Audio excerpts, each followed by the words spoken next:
Okay, guys, I warned you that it's half-assed, but I wanted to share with you a timeline of events because it's very important. On December 15th, 2020, Vicky texted me and said she had went and done the interview with CNN, and CNN were the guys who did the HLN documentary. If you look at the date's December 15th, 2020. While she was filming her portion of the documentary, Ray Veach was there, Sharon Pilgrim was there, and also a member of Search and Rescue was there. And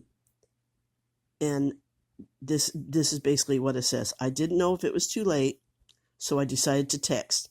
I just got done with the interview with CNN. It wasn't as crazy as I thought it would be, but I was still pretty nervous. The two guys, cameraman and interviewer, were really nice and made me feel pretty comfortable.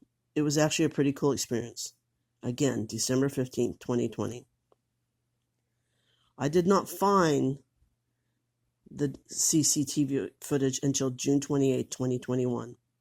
And you see the 6 months later. 6 months after Sharon Pilgrim, Ray Veach, and Vicky Veach had already filmed their portion of the HLN documentary. Vicky, I need you to call me. It's urgent. I spoke to Kyle at CNN. He's the interviewer.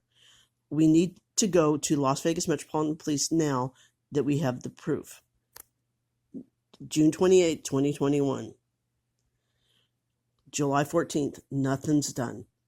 Vicky, I can't get anybody in the family to say. Now, when I show them the CCTV footage, Vicky, his daughter, Diana, his ex-wife, and Bonnie, his sister, all immediately knew it was Kenny, and they were all upset. Vicky saw it and she's like, "Oh my God, Susan, that's my dad." The poor girl was getting ready to go to work, and if you'll notice from the previous thing, it was 5:45 a.m. I had her all shook. She was in shock, and she said she had to go to work, and she told me when I talked to her, she said, "Susan, there's only two people that will recognize my dad, me and Diana." So I said, "Okay, no problem. I'll call Diana," which I did. Diana, I called her and I said, "Hey, can you watch this video?" And I Google Enchanted Forest Reiki Center break-in and call me right back. She's like, "Okay." The video's only 10 minutes. Half an hour goes by. I don't hear from her. 45 minutes, an hour. I'm getting a little worried. So I called Diana back and she is crying.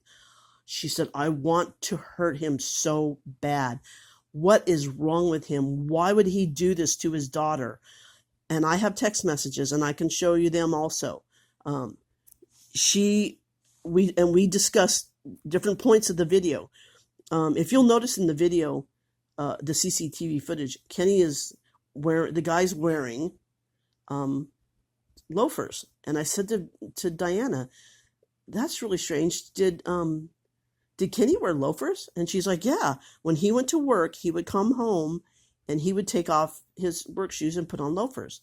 And we discussed, you can see Kenny's bald spot in the video and in the back of his head. That's not a young person. There's Kenny's bald spot, and I think it's the video where he's handling the snake. He has his back to the camera, and you can see his bald spot there. We discussed it, and I told her, I said, "Hey, we got one more hurdle. We got to contact Bonnie," and Bonnie's his sister, and Bonnie had told me that Kenny had died and his spirit had visited her. So I called Bonnie and I said, "Bonnie, can you watch this video?" I asked her if she had internet because it was kind of sketchy. She lives out in Texas.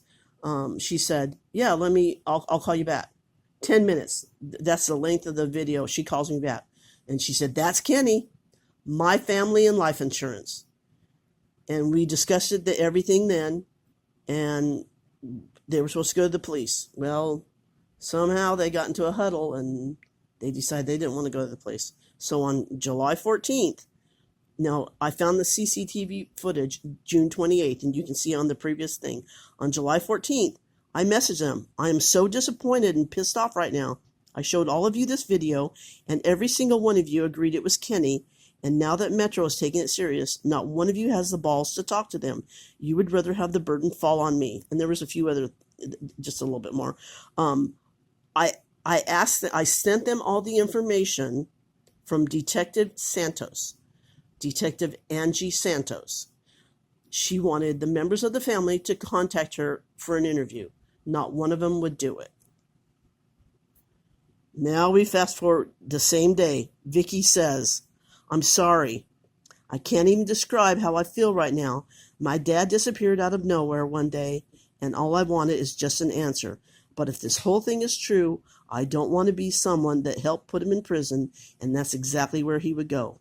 My dad means the world to me. All I wanted was an answer. Is he dead or alive?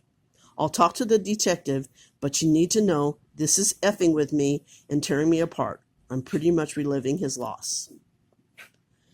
Now this is the screenshot of that text. When I asked her to speak to Detective Santos, she asked me, "What will he ask me?" As I stated before, Detective Santos is a woman. So in 7 years, Vicky basically never picked up the phone and called missing persons to find out the status of her dad's case. In 7 years. She also, while she was filming the HLN documentary, ran into a member there from Search and Rescue, and he told her, again, that was December 15th, 2020, he told her then that they had been going out several times over the last, at this point, 6 years, because it's 2020, searching for Kenny on multiple times. She had no idea the Search and Rescue was still searching for him, and over these years. And okay, so now in December 15th, 2020, Sharon's willing to speak to the HLN document. Ray Veach is willing to speak to him, and Vicky's all willing to speak to him. Well, if you'll notice on this fiasco that EWU did, they blurred out Sharon Pilgrim's face because nobody in the family wants to talk to interviewers. Nobody in the family wants to go to the police. If that's more evident now than ever, I don't know what to tell you. But we're talking now. We're going on 10 years now, and Kenny still has not even been declared dead.